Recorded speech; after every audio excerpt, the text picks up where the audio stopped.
이 팬데믹 기간에 오렌지 카운티의 일자리 감소율이 캘리포니아 주 전체 평균보다 더 높았던 것으로 나타났습니다. 하지만 앞으로의 경제 전망은 나쁘지만은 않다라는 소식도 들어와 있습니다. 또 아마존 웹사이트에 지난 한 해 동안에 작성된 가짜 리뷰가 무려 2억 개 이상에 달하는 것으로 확인이 됐습니다. 아마존은 이런 사실을 직접 밝히면서 소셜미디어 기업이 이를 방치하고 있다라고 비판했습니다. 박현경 기자. 네, 안녕하십니까. 오렌지 카운티에 대한 경제 보고서가 나왔는데 우선 작년 오렌지 카운티 경제 타격이 엄청났네요. 네, 지난해 팬데믹 기간 경제 타격은 어느 곳이나 다 심했습니다만 그렇죠. 그런데 오렌지 카운티는 더더욱 심했던 것으로 나타났습니다. 네. 체프만 대학이 오늘 오렌지 카운티의 연간 경제 보고서를 발표한 데 따르면 그런데요. 네. 먼저 지난 한 해 일자리가 얼마나 사라졌는지 그걸 알아봤습니다. 그랬더니 오렌지 카운티는 일자리 감소율이 8.7%였습니다. 네. 근데 캘리포니아주 전체를 보면요. 일자리 감소율이 7.4%였습니다. 네. 그러니까 캘리포니아 주보다도 오렌지 카운티가 1% 이상 높은 일자리 감소율을 나타낸 겁니다. 그래서 캘리포니아주 다른 지역들에 비해서 오렌지 카운티 타격 더 심한 것으로 파악됐습니다. 이렇게 오렌지 카운티가 더 심각한 이유가 뭘까요? 오렌지 카운티가 관광 산업에 의존하는 비중이 크기 때문입니다. 아하. 캘리포니아주는 늘 관광업이 수익을 내는 그런 주요 산업 가운데 하나인데요. 그런데 네. 오렌지 카운티는 캘리포니아주 안에서도 더더욱 그렇습니다. 대표적으로 디즈니랜드 있는 그 애나하임 꼽을 수 있죠. 네.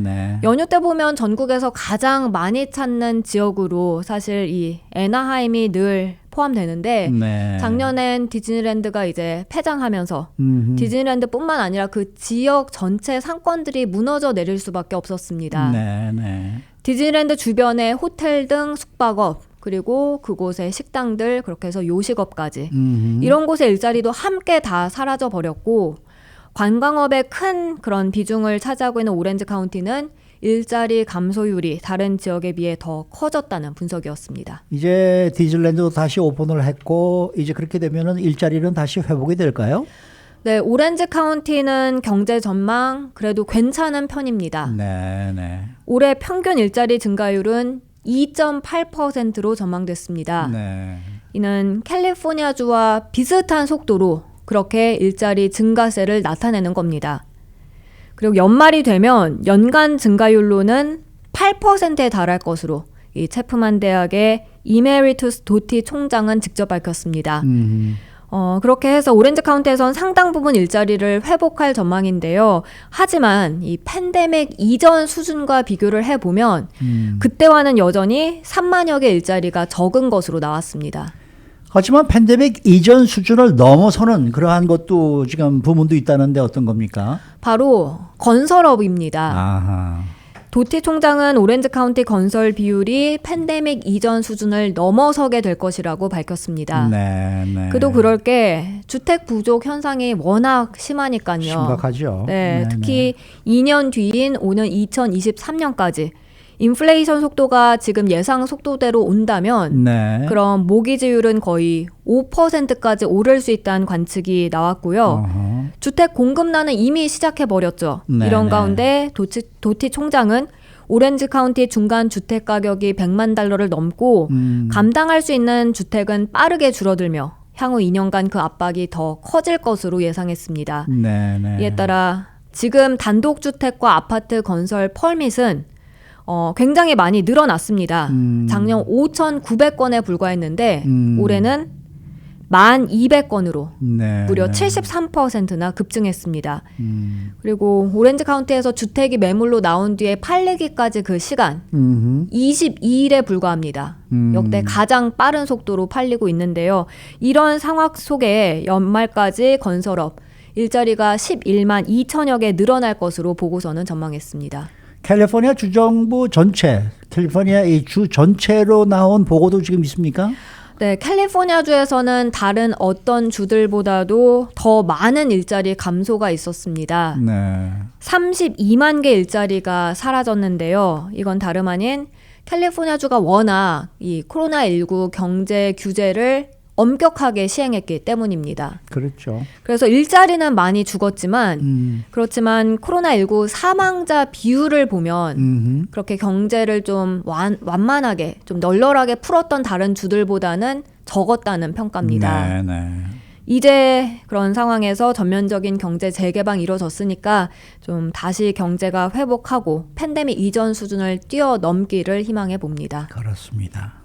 자, 다음 소식입니다. 세계 최대 전자상거래 업체죠. 이 아마존 웹사이트에 그렇게 가짜 리뷰가 많다라는 소식이네요. 네, 아마존에서 물건 구입할 때 이 리뷰 다 찾아보고 사는 분들 많으실 텐데요. 네. 그런데 그 리뷰들 다 믿기는 어려워 보입니다. 어허. 물론 가짜 리뷰에 대해서 이전에도 얘기는 종종 나왔었고 그래서 리뷰 다 신뢰하지 않고 선별해 보는 분들도 상당수 많은 걸로 아는데 네. 얼마나 가짜 리뷰가 많냐면 지난 한 해 동안 2억 개 넘는 가짜 리뷰가 있었던 것으로 확인됐습니다. 2억 개가 넘는 가짜 리뷰를 보고 물건을 구입한 사람들도 상당히 많을 거 아니에요. 그렇게 생각할 수 있는데 또 그렇지 않다는 게 아마존 측의 주장이었습니다. 어허. 아마존이 주장하기를 소비자에게 공개되기 전에 가짜 리뷰 2억 개를 삭제했다고 했습니다. 가짜 리뷰가 2억 개 넘는다고 한 건 아마존이 직접 공개한 내용인데요. 아마존은 어제 웹사이트 통해서 가짜 리뷰 99%가 자사 시스템에 의해서 걸러졌다면서 2020년, 그러니까 작년 우리는 가짜 리뷰로 판단되는 글 2억 개를 삭제했는데 그게 소비자에게 공개되기 전, 소비자들이 읽기 전에 그렇게 삭제했다고 주장했습니다. 그러니까 2억 개가 있었는데 우리가 소비자가 직접 들어가서 그 2억 개를 한번 다시 보려고 했을 때는 이미 없어졌다는 얘기예요? 네, 그러면은? 그렇습니다. 근데 이렇게 갑자기 이런 이유를 밝히는 이유가 뭐예요? 소셜 미디어 기업의 쓴소리를 함과 동시에 또 협조를 요청하기 위함이었습니다. 아마존의 가짜 리뷰 적는 게 뭐 개개인이 그런 것도 물론 있겠습니다만 사실 더 큰 문제로 지적되는 건 그룹이 나서서 한다는 점입니다. 아하. 이게 그러니까 마케팅으로 아예 그런 좀 그룹이 아예 이렇게 모여서 그렇게 가짜 리뷰를 올리는 것으로 확인이 됐습니다. 이게 돈 받고 하는 사람들인가? 그렇죠. 그렇게 그러니까 직접 물건을 사긴 사는데 리뷰를 그렇게 좋은 리뷰를 올려주는 건 돈 받고 하는 건데 그런 그룹들이 최근 들어서 많이 생겨났습니다. 네. 아마존은 그래서 오남용 방지를 위해서 이들 그룹 서비스를 약 45일간 중단했다고 이번에 밝혔고요. 그리고 올해 첫 석 달 동안 1월부터 3월까지 1000개 그룹 이상을 신고하고 평균 닷새간 서비스 사용을 막았다고 설명했습니다. 그런데 문제는 이 가짜 리뷰를 사고 파는 이런 그룹들이 점차 소셜 미디어 쪽으로 장소를 옮겨서 제재를 피하고 있다는 실정이란 점입니다. 아마존은 작년 1분기에 300개 넘는 그룹을 이런 소셜 미디어 기업에 신고했다고 했는데요. 하지만 소셜 미디어 기업들에선 이런 문제점을 그냥 방치하고 있다고 아마존 측은 주장했습니다. 그러니까 비록 아마존 웹사이트에 이 가짜 리뷰를 퇴치하기 위해서는 소셜 미디어 기업들이 함께 나서줘야 된다 이런 얘기네요. 네, 그러니까 아마존은 자사 시스템으로 그런 걸 가짜 리뷰를 걸러내기에는 한계가 있고 그리고 소셜 미디어 기업들이 직접 나서야 한다는 점을 이번에 강조했습니다. 아마존이 특정한 소셜 미디어 플랫폼을 언급하진 않았는데요. 일부 소셜 미디어 업체는 문제를 바로잡기 위해서 신속하게 대응했다면서도 우리가 신고하기 전에 소셜 미디어 기업들이 미리미리 가짜 리뷰를 스스로 찾아내야 한다는 게 아마존 측 주장입니다. 뿐만 아니라 소셜미디어 기업들도 이제 적절하게 이런 걸 제재할 수 있도록 투자도 해야 한다고 강조를 했고요. 그러면서 아마존은 앞서 후기를 사고 파는 이들을 대상으로 소송까지 제기했고 앞으로도 법적에서 대응할 것이다. 이렇게 좀 강력한 입장을 내비쳤는데요. 가짜 리뷰를 사고 파는 이들을 위해서 이들을 막기 위해서 소셜미디어 는 아마존과 협력해야 한다는 게 아마존 측 입장입니다. 이 소셜 미디어 기업이 가짜 리뷰에 대해서 적극적으로 대처하지 않은 데 대해서 비판은 이런 건 이번이 처음인가요? 아닙니다. 페이스북이 그런 비판을 이미 전에 받았었습니다. 영국 일간 가디언은 페이스북이 그동안 가짜 리뷰를 올리는 행위를 엄중하게 단속하지 않았다는 비판 받았다고 전했는데요. 영국에서 경쟁시장청이 작년 1월 페이스북이 그런 가짜 리뷰 거래하는 그룹이나 페이지 제대로 식별해내고 삭제하고 다시는 같은 행위 반복되지 않도록 조처한다는 내용에 합의했는데 근데 이를 제대로 이행하지 못하고 있다면서 올해 또다시 경고를 줬습니다.